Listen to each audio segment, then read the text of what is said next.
People think that Maxed Out Films is like this big business, and then they meet me, it's like, oh, is it you? I'm like, yeah, it's just me, man. Like, I never put my face because the artwork I want people to know is like the work I do for them. And when people say, I want this, rather than I want me, that's the most rewarding thing. It's not about me, it's about like the art.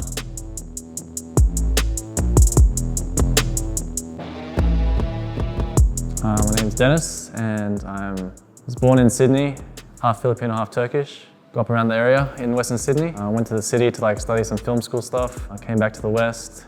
After graduating, there was about 5 of us graduated, and we're like, oh, well, we're all unemployed now, what are we gonna do? It's like, let's make this business called, Maxed Out Films. We wrote like, 100 names, and then Maxed Out Films like stood out.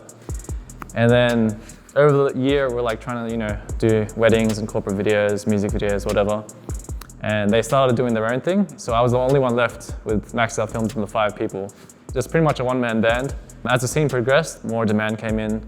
And then I started hiring other people to do my camera work. That way, it's like I forced myself to be a shooter, then I became a director, and then a video editor.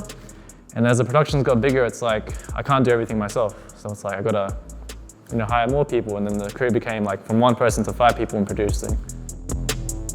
And then I started to watch a lot of music videos from America. And at the time for Australia, there was like no one doing music videos.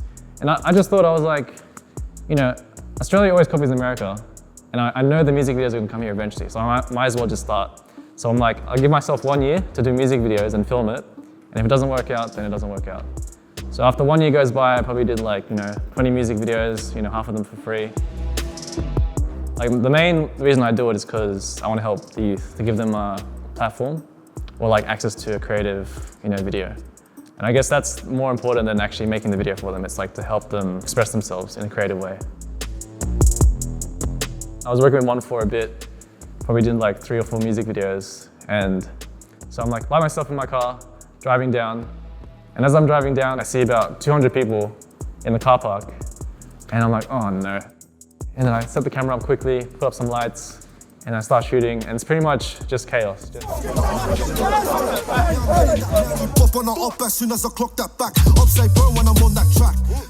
And then my job was just like to capture everything that happens. I was like, in my head I was like, I need to just record. Don't press the pause button at all, just like keep it recording all the time. Film it like a documentary.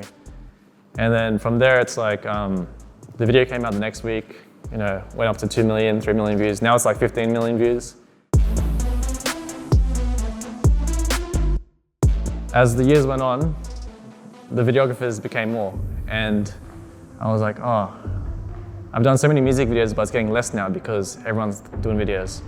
So I decided to change to gaffing, where the demand wasn't so high, but it was slowly creeping up.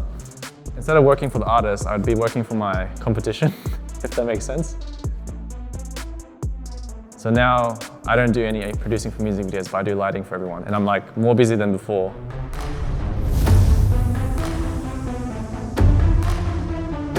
I think the biggest challenge of being a creative person or an artist is that the beginning is always tough. Like, there's going to be very few that support you or like appreciate what you're doing, but there'll come a point in your career or in your job where you can look back and say, oh, I did this much things that kind of added up in my career to get me to this point.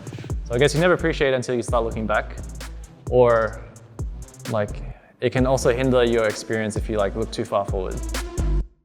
What I'd say to other people starting out is that you need to follow your gut.